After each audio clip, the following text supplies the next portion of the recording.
good day everyone. This is Skyrepa from Man Cannot Ride. Nandito ngayon tayo sa Moto Street, nakatambay lang tayo, and we are going to talk about my follow-up review of the KTM 790 Duke, the Scalpel. Is it a good bike? Is it a good bike? Yes. Outright answer, oo. Napaka okay na motor ng 790 Duke. Is it perfect? No, it's not perfect. The 790 Duke, meron pa rin akong mga sana, mga maybes, mga what if sana ganito ang ginawa ng KTM or nilagyan ng KTM ng ganito yung motor na yon. So it's not a perfect bike. I'm a fan of Gakimoto. Kung gagayahin ko yung kanyang format, let's say yung mangoes, yung mango review, so I'll give the 790 Duke 4 out of 5 mangoes. One thing is because yung suspension, yung front suspension na walang adjustability. For the price point of 600,000 pesos, in-expect ko na kahit man lang sana preload adjustability meron yung front suspension. And the suspension for me is a big deal, and adjustability ng suspension is a big deal for me. Is it good as an upgrade bike? Yes, it is a good upgrade bike.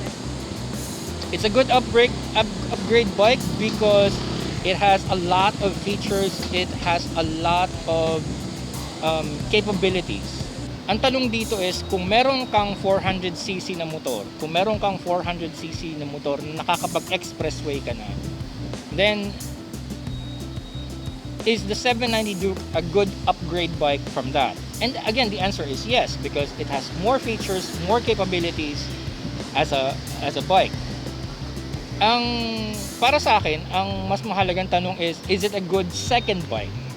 Kung meron na akong 400cc bike, tulad ng 400NK, let's say tulad nun meron dito ang Ninja 400. Let's say the Z400 ng Kawasaki, yung the naked version of the Ninja 400. The Duke 390, the magic 400cc ng KTM. The Duke 390, o sabihin natin the RC 390, yan. Ano pa ba mga naked bikes na nasa 400cc? The Bristol 400, yan, yung mga classic bikes naman. The Bristol 400, the Motorstar Cafe Racer 400, ano pa ba? The Dominar 400, yan, Dominar 400, the DRZ 400, it's an old bike, but yeah, isama na natin DRZ 400. So yeah, let's just say na yung overall yung mga 400cc bikes. If you own a 400cc bike na kapag expressway ka na, ayaw mong bitawan yung 400cc bike mo, like me, is it a good thing na bumili ka ng 790 Duke as a second bike? And again, the answer is yes. Ito, tingnan natin. So, for one, it's a different bike. For me, it's a different bike. Yun yung na-realize ko kahapon nung nag-test ride ako. It's a naked bike, yes. KTM calls it a naked bike, pero para sa akin, it's more like a motard. It's more like a mas pinsanin pa siya ng mga super motards na alam naman natin KTM has off-road capabilities. KTM has been known for its off-road routes. It's a naked bike, but it's different. It's different because it has a different character. And yun nga, because KTM has off-road routes. KTM has off-road capabilities. Nakilala ang KTM because of yung kanilang mga off-road bikes, rally bikes, yan. And dirt bikes, yan, nakilala ang KTM sa ganyang kalakaran. Nakilala naman sila sa naked bike nung nilabas nila ang Duke 390. So ang Duke 790 or ang 790 Duke is a naked bike, but it's not as simple as that. It's not just a naked bike. It's naked because wala siyang fairings, wala siyang plastics sa mga kung saan. It's a naked bike, but it's different. It has a different character. May kakaibang ugali ang motor na yon. Hindi ko siya ma-pinpoint, hindi ko siya ma-peg into just one classification because it's a street bike. It has street tires, road tires. It is capable on the street, but kapag nagpalit ka ng gulong, pinalitan mo yun ng medyo off-road or scrambler tires, you can actually take it off-road, take it on dirt road, take it on gravel roads. It's a very capable bike.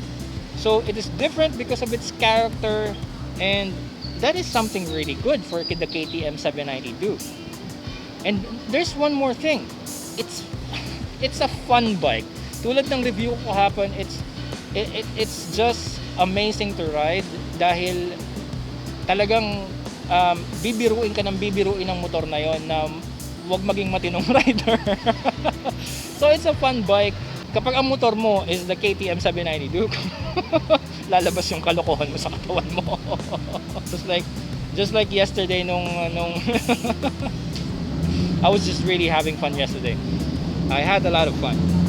It's different because of its power delivery. The power delivery is just there, man. It's just 100 horsepower. It's just 799cc, dalawang cylinders lang. But no, it's misleading.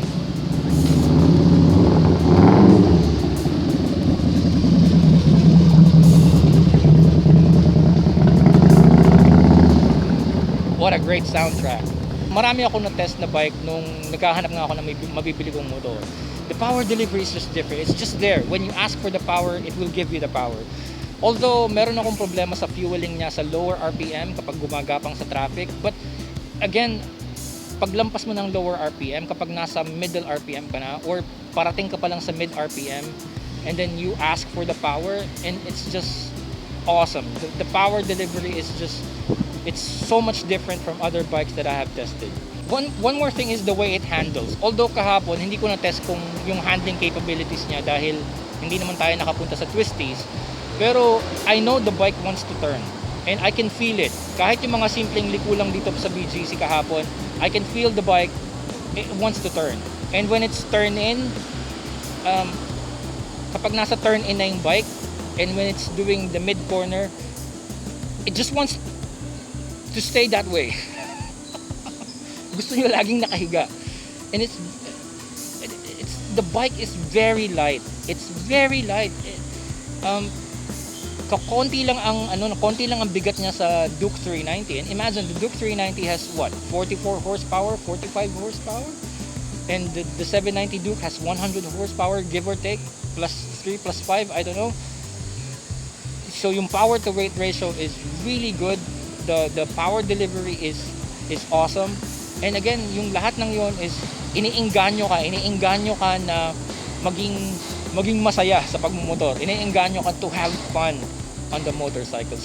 It just wants to have fun all the time. Katulad nga kahapon, hindi naman ako aggressive rider, pero tuwing hihingin ko sa kanya yung power, gusto niya mag-wheelie kahit sa second gear at kahit sa third gear. So, ayoko namang mawala ng lisensya dito sa BGC kasi napakahirap tumubos ng lisensya ngayon. I don't wanna lose my license, so I don't wanna go to jail. But that bike is a go to jail bike. pag pinagbigyan mo yung luho mo sa motor sa 790 Duke, I mean, it's just gonna get you into a lot of trouble. Pero masaya ka naman. Comparison to other naked models, other middle class naked bikes, let's say the MT-07. I don't know, the MT-07 has 60-70 horsepower, and I am not really a fan of the suspension ng Yamaha. Pagdating nila sa suspension, talagang marami na akong na-experience na hindi maganda yung suspension ng Yamaha bikes. Especially yung mga unang versions ng MT-07 and MT-09. Ang tawag nga nila dyan is the pogo sticks.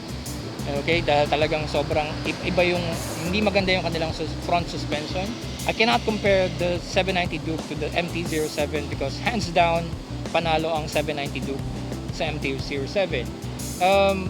Wag na natin i-compare dun sa XSR 700 and yung sa R7 kasi they are a different platform. Isang sports bike at saka isang classic bike. So let's not compare the 790 Duke to those bikes. Kasi same engine din lang naman, saka same suspension component, so same complaint. Now let's go to the MT-09. MT-09, when it comes to power and when it comes to engine character, yeah, pwedeng makipagsabayan sa 790 Duke. Actually, baka nga mas lamang pa ang MT-09. But the thing is, napakalaking factor sa akin ng suspension. it's a big deal for me. It's a break or make deal. It's a make or break deal for me ang suspension. And yun ngang sinaunang mga versions ng MT-09, talagang hindi maganda yung kanilang suspension components, and Yamaha, I don't know kung anong ginagawa ng Yamaha with their suspension, but dahil lang doon, mas pipiliin ko pa rin ang 790 Duke kaysa sa MT-09. One more thing is, dahil 3 cylinders ang MT-09 and mas komplikado yung kanyang engine layout, engine platform, mas mataas yung kanyang maintenance cost and mas matrabaho yung kanyang maintenance. So I'm a fan of DIY, so gusto ko ako lang yung nagme-maintain ng bike ko, and I think it will be easier for me to maintain the parallel twin engine of the 790 Duke kaysa sa 3-cylinder, inline 3-cylinder ng MT-09.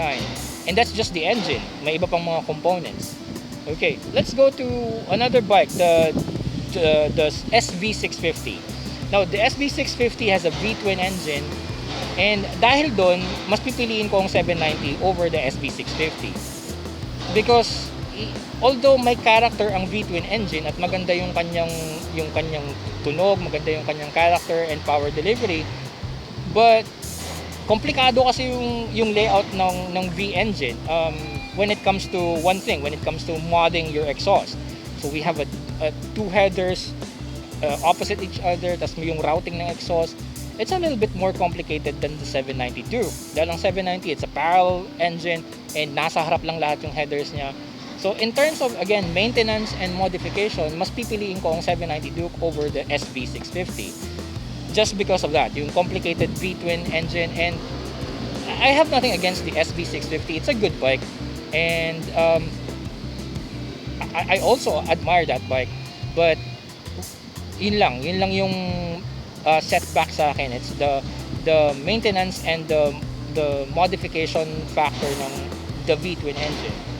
Another one from Suzuki is the Gixxer 750, and this is not the race, the sport bike. It's the GSX S 750.